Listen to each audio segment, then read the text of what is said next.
Nous avons vu la vraie lumière, nous avons reçu l'Esprit céleste, nous avons trouvé la foi véritable, nous adorons l'indivisible Trinité, car c'est elle qui nous a sauvés. De la lumière, tu es le Fils. Pas de la lumière créée, pas le reflet d'un feu immense, mais de la lumière incréée, sans ombre, qui brille sans se consumer. Tu es le Fils de la lumière, engendré dans l'esprit et incarné dans ta chair, sans confusion, sans division. Tu es le Fils de la lumière, de même nature incréée que le Père céleste, de même nature créée que la Mère terrestre.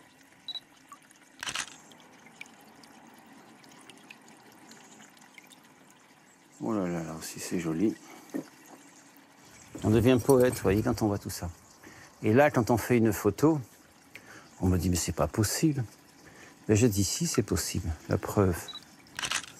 Et quand vous verrez ça, vous direz, mon Dieu.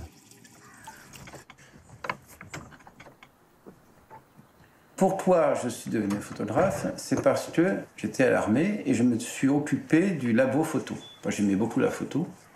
Et un jour, il y a un général, le général Delalande, qui est venu dans le 92 à Clermont-Ferrand, où j'étais sous-officier, et il a demandé, à la fin de sa visite, de faire une photo d'identité. Donc, je prends une photo, et j'ai vu ce général superbe et tout, mais tout inquiété, mais comment je fais, comment je regarde, comment je me tiens, etc. Et derrière la carapace, j'ai vu l'homme. Et ça m'a beaucoup touché. Et quand il a envoyé une lettre de remerciement, il a remercié le colonel, ses officiers, tout ça, et il a félicité vraiment très élogieusement le photographe en disant « mais vraiment, je n'ai jamais été aussi beau ou intéressant dans mes photos, vraiment félicitez-le ». Et j'ai découvert que derrière la carapace, par l'appareil photo, je percevais le visage de l'âme, le vrai visage, pas le portrait, mais le vrai visage, le vrai visage. Et c'est pour ça que je suis lancé dans la photographie. Donc j'étais devenu journaliste, et un jour on m'a demandé, donc quand j'étais journaliste, j'avais la page artistique. Et quand j'ai rencontré les artistes, par exemple, j'ai rencontré de grands artistes, c'est une chance, j'ai rencontré Dali, j'ai rencontré Olivier Messiaen, j'ai rencontré Béjart, j'ai rencontré Jean-Louis Barrault, même Liz Taylor, des gens comme Jean-Louis Barrault, Marcel Marceau, tous ces gens-là, étaient obsédés par la pureté du geste, par la créativité, par l'imaginaire, par la spontanéité, par l'écoute, par l'intuition, enfin toutes ces choses-là qui appartiennent à l'art. Et un jour, on m'envoie pour un journal japonais à l'époque, au Mont Athos, que je ne connaissais pas du tout, parce que moi, je suis un converti. Et donc, quand je suis arrivé au Mont Athos, j'ai découvert des moines qui faisaient de leur vie une œuvre d'art. Eux, ils ne le pensaient pas, ils le vivaient. Chaque instant, mais ne serait-ce que boire un verre d'eau, ils faisaient un signe de croix, de ramasser un radis, ils le font avec respect, de regarder un soleil, c'est une louange, d'accueillir un frère, c'est le Christ, etc. Et j'ai vu des artistes, des moines qui faisaient de leur vie une œuvre d'art. Et je me suis rendu compte que la première icône à accomplir, la première, pas l'ultime, la première icône à accomplir, c'est nous-mêmes. Faire de sa vie une œuvre d'art. Et je suis devenu moine en 30 secondes. J'ai tout abandonné, j'avais une petite amie japonaise, j'ai quitté ma petite amie avec respect, mais je suis devenu moine et je suis retourné au Mont Athos. Et au Mont Athos, j'ai vécu un problème qui est bien français, j'en ai honte, mais enfin bref, c'est que j'étais trop bien. Tout était parfait, la mer, la montagne, la prière, les repas, les rapports avec les moines. Et je sentais que je devenais un bourgeois monastique. Je dis, c'est pas possible, il faut que j'aille à un endroit où je me remette en question. Et je suis parti dans le désert où il n'y a rien, il n'y a pas d'oiseaux, il n'y a pas de feuilles, il n'y a pas de nuages, il n'y a rien. Et je suis parti dans le désert pour purifier mon regard, purifier mes pensées, purifier mon cœur, etc. Et je suis resté plusieurs années dans le désert de Judée, c'est-à-dire l'endroit le plus bas du monde, l'endroit à 300 mètres en dessous du niveau de la mer. Là, il y a un monastère du 6e siècle, c'est le monastère de Saint-Saba. Là, il y avait un père spirituel, mon père spirituel, le père Séraphime, qui était un saint. Et le père Séraphime était vraiment un homme de lumière, un homme de lumière. Et le père Séraphime était mon père spirituel. Et c'est lui qui m'a appris énormément de choses. Et j'ai vécu pas mal d'années avec lui. Et il m'a appris une chose essentielle. On peut le dire pour l'art. L'art est vivant, il a besoin de mes mains pour être visible. Mais le Christ, il est vivant. Aujourd'hui, ici et maintenant, il a besoin de mes mains, de ma bouche, de mon cœur, de mon corps pour être visible. Donc, quoi que je fasse, je le fais en tant que moine. Je ne suis pas photographe, je ne suis pas cuisinier, je ne suis pas poète, je suis moine. Dieu dit et la lumière fut. Eh bien, comment dire? Et moi, j'essaie de le dire par l'art. Parce que l'art intègre tout. Il intègre le doute, il intègre l'imaginaire, l'inconnu. Il permet de dire l'ineffable, de le saisir, pas de le retenir, mais de le saisir. Et c'est ça qui m'intéresse dans l'art. C'est qu'il touche le sacré. Le sacré, c'est le vivant. La nature est un livre écrit par Dieu. Et ce livre, il l'a pas écrit avec des mots. Il l'a écrit par la lumière, il l'a écrit par la couleur, il l'a écrit par le parfum, il l'a écrit par la forme, parce qu'une tomate cerise ne sera jamais rose comme un melon, et une tomate cœur de bœuf ne sera jamais aussi petite qu'une tomate cerise. Donc chaque chose a son poids et sa mesure. Et la lumière, c'est pas ça qui fait pousser la tomate. Ce qui fait pousser la tomate, c'est quand la lumière crée la chaleur. Et ce qui fait pousser la tomate, c'est la chaleur. Donc la lumière est aussi chaleur. Et c'est ce langage-là, parce que Dieu a commencé par écrire un livre, et ce livre, c'est la création. Donc la création nous apprend beaucoup de choses sur Dieu. Il n'y a pas que les mots. Les mots, ce sont les hommes qui les ont écrits.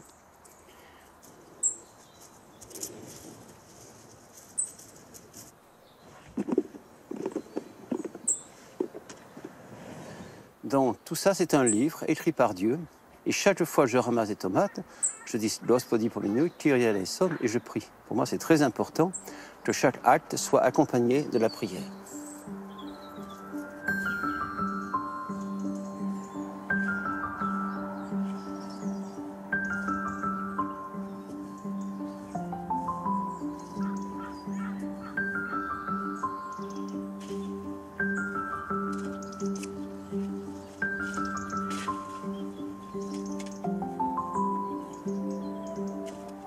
Voilà, c'est d'une beauté fou. Regarde la lumière, c'est pire qu'un miroir. Lorsqu'on voit une pomme, alors chaque pomme est unique. Il y a la partie à la lumière qui est rouge, qui est resplendissante, qui mûrit, et une partie qui est à l'ombre, qui est verte. Alors c'est pour ça que quand vous êtes dans certains magasins, ils vous donnent des pommes à l'extérieur qui sont très douteuses, et les gens qui veulent faire des prix pas chers, ils prennent des pommes côté nord. Donc elles sont rouges, mais elles ne sont pas mûres, pareil. Ça, elles sont mûries par la lumière du soleil. Et la lumière du soleil, elle s'imprime. Et si vous regardez chaque pomme, on voit bien la partie qui est au soleil, la partie qui est à l'ombre. Vous voyez, là, vous avez le tubercule qui est relié à l'arbre. Là, vous avez le restant de la fleur, si on peut dire le nombril de la pomme. Donc, dans une pomme, il y a la peau, il y a la chair, il y a l'os, il y a le pépin, comme nous, il y a la peau. Il y a la chair, il y a l'os, et dans l'os, le noyau du sang. Dans l'os, il y a le germe. Il faut que le pépin dur pourrisse pour que la tendre pomme naisse. Et chaque pomme est différente. Et même, je peux dire que chaque pomme est unique. C'est-à-dire, elle a été bébé, aujourd'hui elle est ramassée, demain elle sera mangée. Chaque pomme, vous voyez, elle porte toute la mémoire de son aventure, de sa vie. Donc, vous voyez, celle-là, elle a moins souffert, c'est comme un moine, vous voyez, elle est bien dodue, bien ronde. Hein. Ça, c'est une pomme des villes, vous voyez, qui a souffert, qui subit le métro, la pollution, les attaques. Vous voyez, on peut lire dans une pomme toute une chose. Voilà, je vais continuer mon chemin parce que j'ai assez de nourriture pour le repas de midi.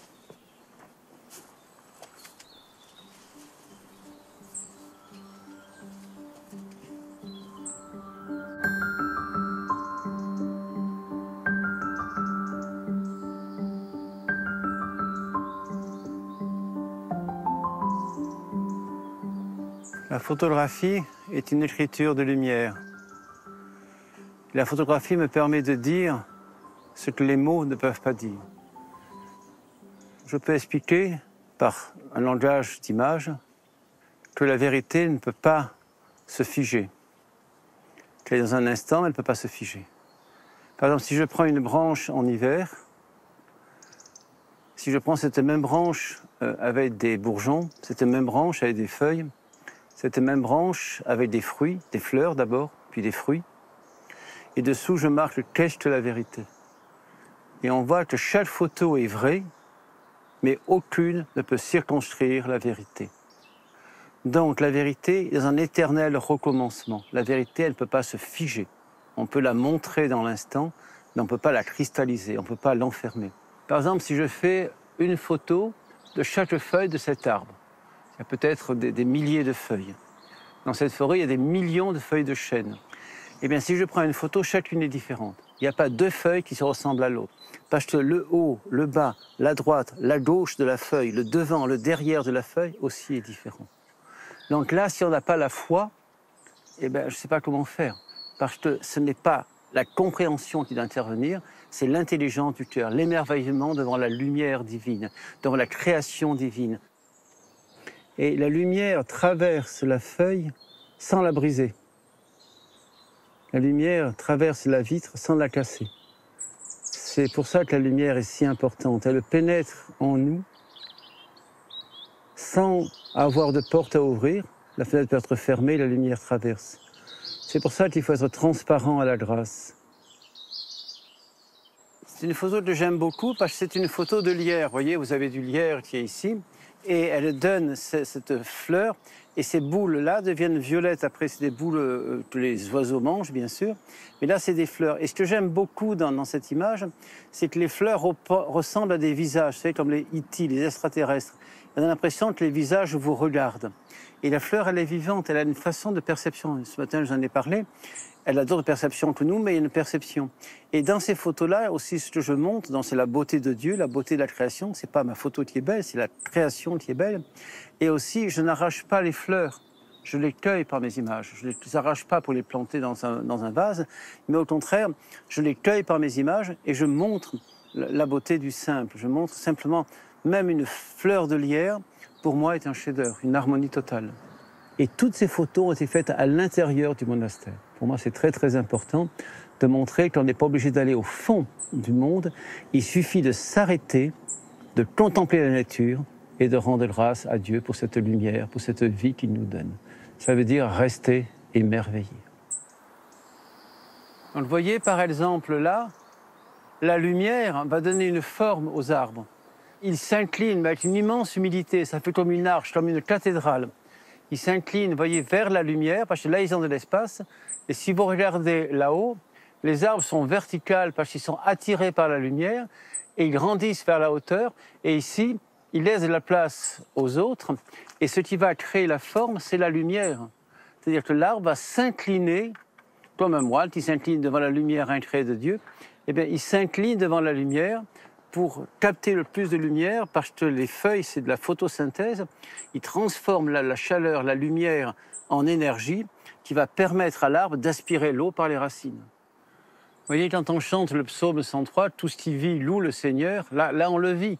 On voit que la nature, elle le loue, elle est tournée vers la lumière, elle est tournée vers le ciel. C'est toute la nature qui loue le Seigneur dans une cathédrale végétale. Et c'est vrai que la condition, c'est qu'il faut prendre le temps de s'arrêter, de faire silence, d'ouvrir l'œil du cœur, pas simplement les yeux physiques, pas uniquement l'intellect au niveau scientifique, mais dans la contemplation.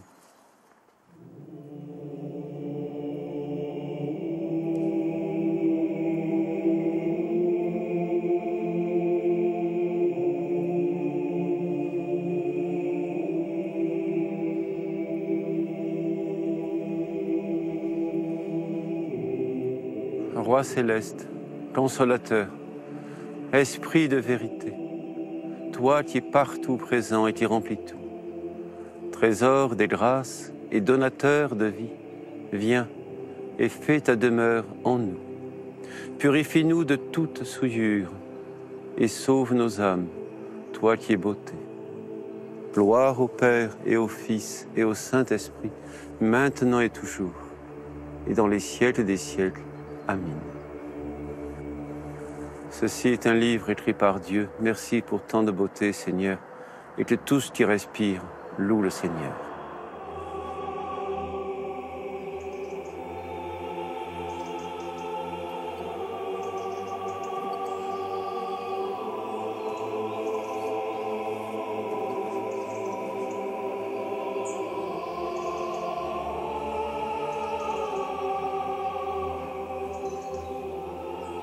Seigneur Jésus-Christ, Fils de Dieu, aie pitié de moi, pécheur.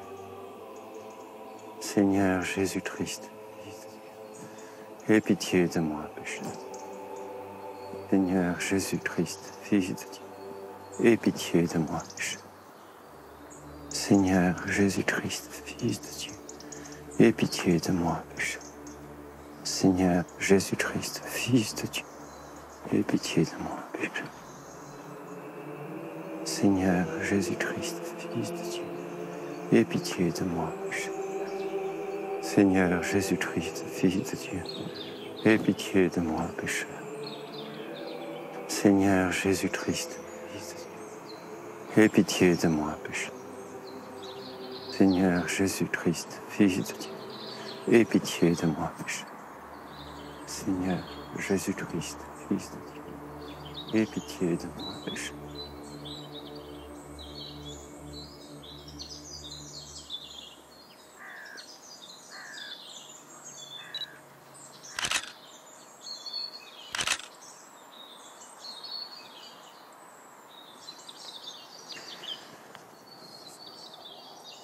J'aime beaucoup la vue de ce lieu, parce qu'on voit bien le monastère dans l'ensemble, et on voit bien que c'est d'abord construit en pierre sèche, il n'y a pas de ciment, il n'y a pas de béton, tout est en pierre sèche. Les murs sont en pierre sèche, les toits sont en lauze de schiste, et pour moi c'est vraiment la pierre a une mémoire de la création de la terre. L'architecture, c'est pas simplement des blocs posés les uns sur les autres, c'est la mémoire de la terre, puis c'est fait avec des matériaux vivants. Et ce matériau en schiste, justement, a du mica et il porte la lumière. Quand on regarde un schiste avec la pluie, c'est des lumières partout, c'est des soleils partout, et c'est magnifique. Et c'est une pierre très changeante. Comme certains peintres qui peignent sur le noir de ces soulages, eh bien, on voit bien que même le noir est porteur d'une lumière. Les ténèbres portent une lumière. Et cette pierre nous le manifeste. Et j'ai essayé d'être respectueux de pas mal de choses, parce que mon père était architecte, et donc il m'a appris le respect du travail, de l'onde de forme, parce que l'architecture c'est une onde de forme, en arrondi, en espace, en lumière bien sûr, avec les vitraux, tout ça, avec les fenêtres. Et on voit que dans une église orthodoxe, il y a les 4 colonnes, qui symbolisent la matière, la terre, l'air, l'eau et le feu, et par-dessus il y a la coupole, la plénitude de Dieu, la plénitude qui va nous ouvrir à la transcendance. Et c'est pour ça que même nous, on est comme une cathédrale. Il y a le crâne qui est ouvert, le Golgotha, le sommet du crâne. On est ouvert à la présence divine. Et il y a l'incarnation avec les bras et les jambes, on peut dire, qui nous permet de nous incarner dans le vivant.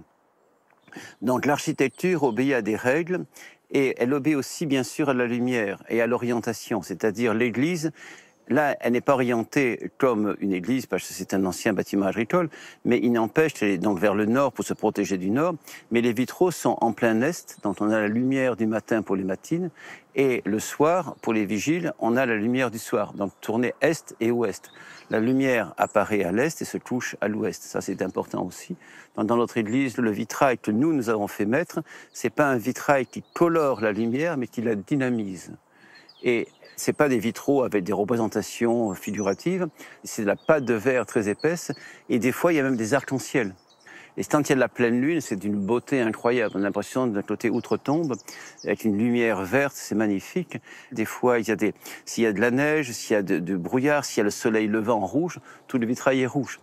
Donc le vitrail devient vivant. tout devient vivant. C'est ce que j'essaie de faire passer, c'est que la nature, elle est vivante, la pierre, elle est vivante.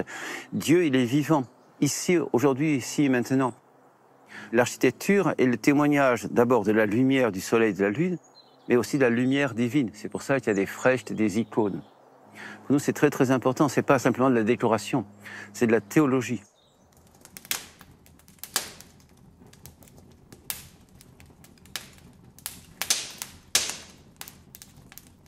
Dieu dit et la lumière fut.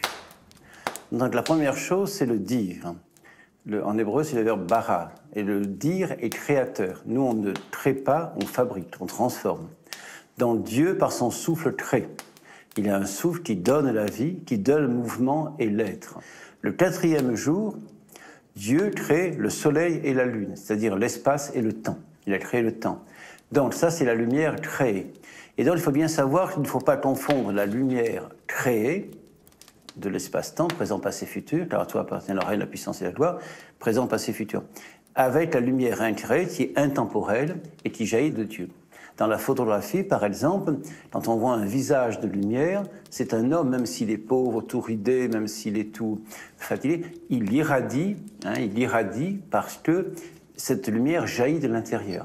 Alors, quand après on met des projecteurs, quand on met des choses comme ça, quand on fait des maquillages, là c'est complètement différent, c'est quelque chose de fabriqué, ce n'est pas du tout la même chose, et là on devient brillant, c'est ce qui brille, ce qui est mondain en quelque sorte, d'accord?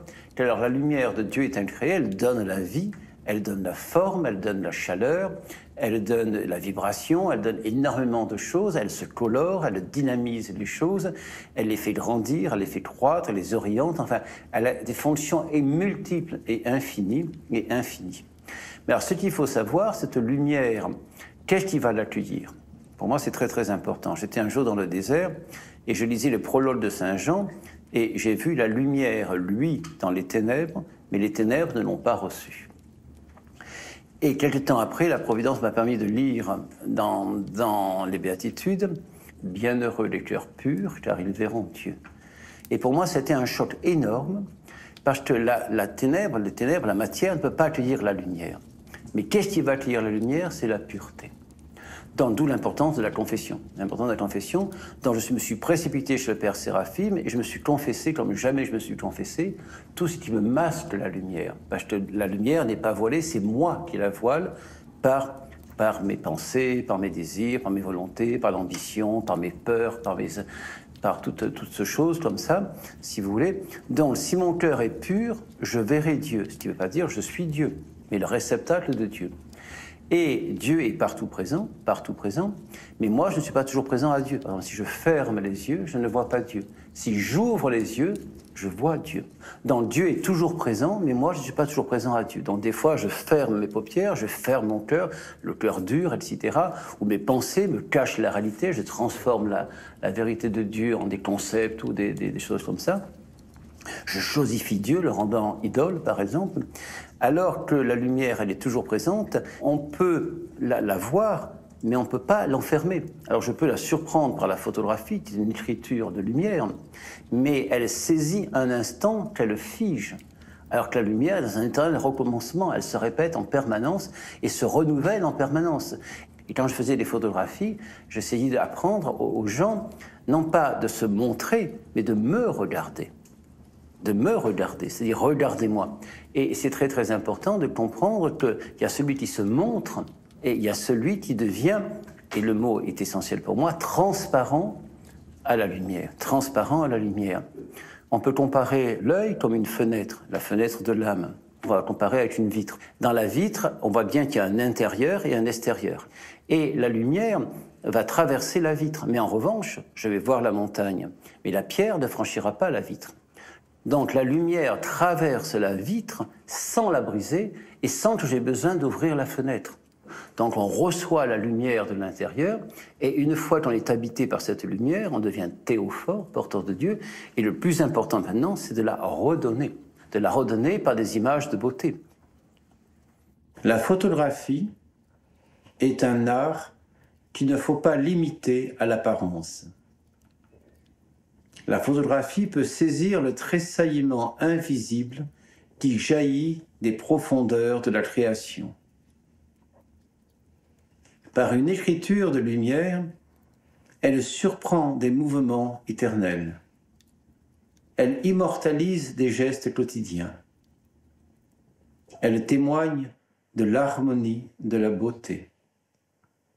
Elle révèle la noblesse d'un visage derrière le portrait, la transparence délicate d'une feuille. L'image montre objectivement la réalité dépouillée de tout. La photographie sait capter l'énergie du souffle avant son jaillissement dans le mouvement, la puissance du regard derrière les yeux, en le surprenant à son origine, dans le cœur.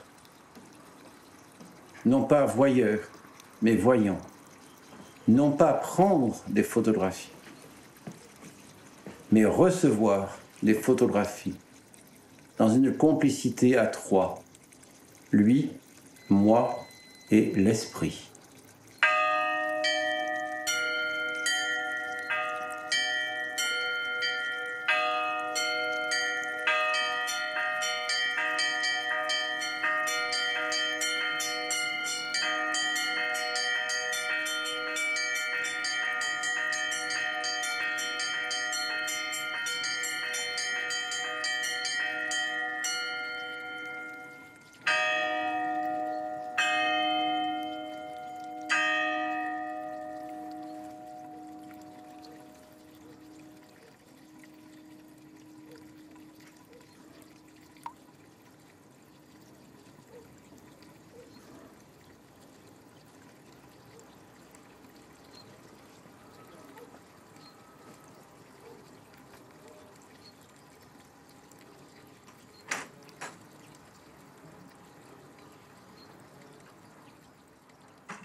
Sagesse, tenons-nous droit.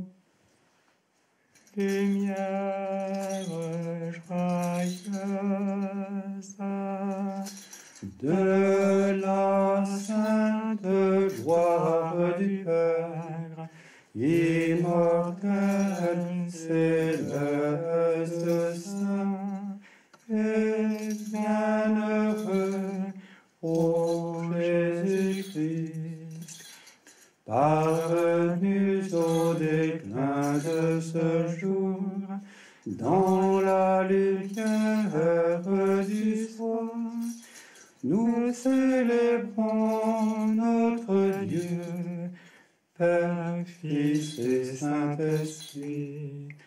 Tu es digne en tout temps d'être chanté par des voix saintes, ô Fils de Dieu, source de vie, dont l'univers chante ta gloire.